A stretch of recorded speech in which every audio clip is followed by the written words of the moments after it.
15ই ফেব্রুয়ারি 1863 এবং মৃত্যু হচ্ছে এখানে 28শে নভেম্বর লেখা আছে, কিন্তু গুগল সার্চ করে আমি দেখতে পেয়েছি সেখানে 29শে নভেম্বর 1949 লেখা আছে। এবং কেদারনাথ বন্দ্যোপাধ্যায় রবীন্দ্রনাথ ঠাকুরের সমসাময়িক, তাকে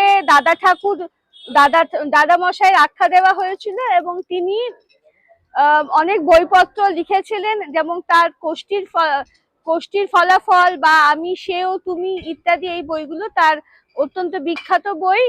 এবং আমি খুব সম্প্রতি একটি কাজ করেছিলাম কেদারনাথ বন্দ্যোপাধ্যায়ের চিঠিপত্র নিয়ে।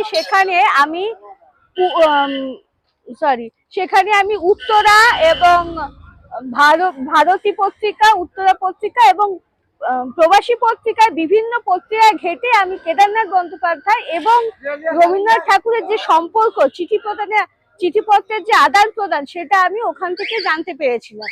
এবং কেদারনাথ বন্দ্যোপাধ্যায় 1933 সালে একটি উপাধি লাভ করেন।